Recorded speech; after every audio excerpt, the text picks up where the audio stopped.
Bonjour.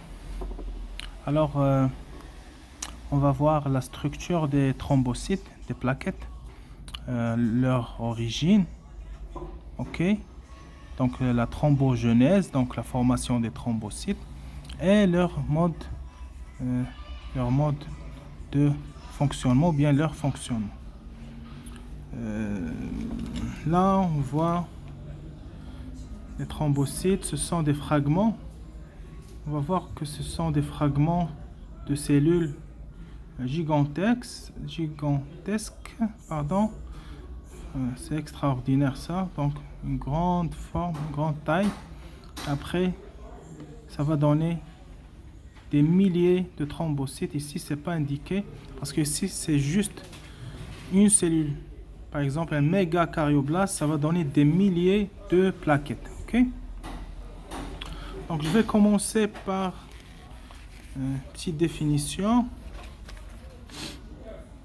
Donc, les thrombocytes, déjà, ça dérive de la lignée myéloïde, ou bien myélocytaire. Ok? Ce sont des fragments cytoplasmiques anucléés. Donc, les plaquettes sont des cellules qui sont noyaux et qui dérivent des mégacardioblastes ou bien mégacariocytes. Ici, les mégacariocytes, c'est ça. Donc, c'est cette cellule. La taille, c'est à peu près 60 nanomètres. Ok?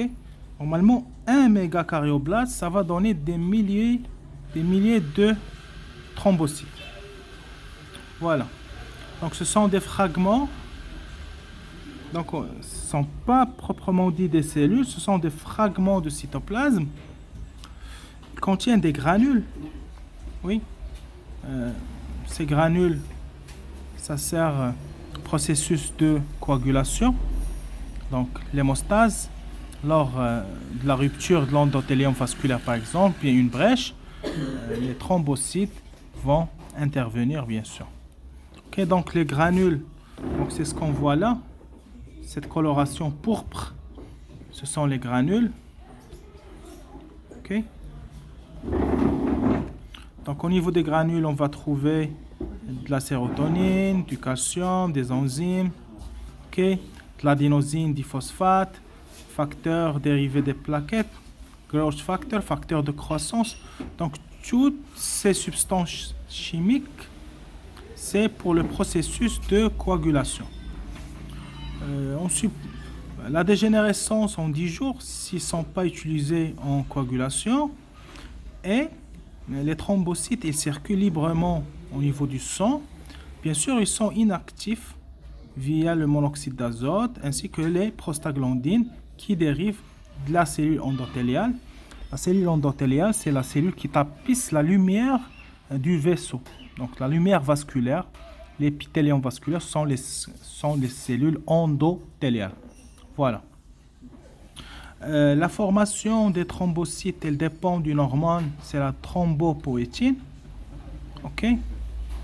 Donc la formation, c'est sous la régulation et le contrôle de la thrombopoïétine. J'ai déjà posé une vidéo sur la thrombopoïétine. Ok. Donc là, on va voir. Donc le point de départ dans la genèse, la formation des plaquettes, c'est la cellule souche. C'est une cellule hématopoïétique. Donc c'est une cellule qui dérive de la lignée myéloïde, bien lignée myélocytaire. Donc après, il y a une cytodifférenciation, donc une différenciation cellulaire. On va passer à une mégacardioblaste ou bien mégacariocyte stade 1. C'est la même chose.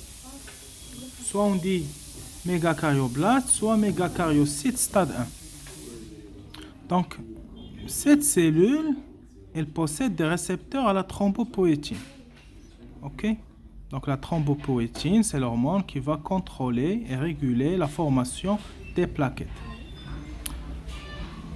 Bien sûr, après activation via la thrombopoïétine, cette cellule va subir des mitoses répétées, plusieurs mitoses. Par contre, des mitoses sont division du cytoplasme. Faites attention ici. Ici, ce sont des simples mitoses sans division, sans cytocinèse. Cytocinèse, ça veut dire l'étranglement sans division de cytoplasme. Donc, on va garder une seule membrane, cette membrane, et on va avoir plusieurs noyaux. Ok? Donc, ici, cette forme, elle dérive de cette cellule qui a subi des mitoses sans division de cytoplasme. Ok? Soit on dit sans division de cytoplasme, soit on dit sans cytocinèse, sans cytokinèse, ou encore on peut dire sans cytodiérèse. Donc les trois mots, ils disent la même chose, cytocinèse, cytokinèse ou bien cytodiérèse. Ok? Puisqu'il n'y a pas de division du cytoplasme, donc on ne va pas préserver le nombre de chromosomes qui est haploïde 2N. Ici, c'est 2N, mais par contre, ici, on peut arriver jusqu'à 64N. Ok? Donc, mégacaryocyte, ici, ça peut arriver jusqu'à 64N, donc ce n'est pas diploïde. Donc ça, c'est un cas particulier de la mitose. On peut arriver jusqu'à 64N. Après, on va passer, bien sûr, à un mégacaryocyte stade 4. Là, c'est une cellule, un noyau plurilobé. On voit bien les lobes du noyau. Il y a plusieurs lobes, même ici. Bien sûr, nucléé, il y a toujours le noyau plurilobé. Cette forme, elle est mature. Donc, cette forme, c'est la forme mature. OK? Voilà. Donc, le mégacaryocyte va subir une pression au niveau du sinusoïde de la moelle osseuse. Donc, il y a des capillaires sanguins au niveau de la moelle osseuse. Ces capillaires sanguins, le mégacaryocyte va passer à travers ces capillaires, les sinusoïdes du capillaire, va subir une pression contre ces trous à titre d'exemple, si on veut simplifier, et on va avoir ces fragments. Donc c'est comme si on va déchirer cette cellule, on va avoir ces fragments. Ok?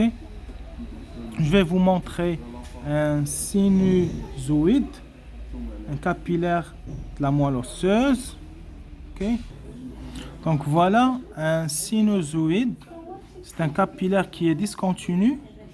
Donc notre exemple, c'est les mégacaryocytes au stade 4 qui vont passer par ces trous, ok, pour donner les thrombocytes. Ok.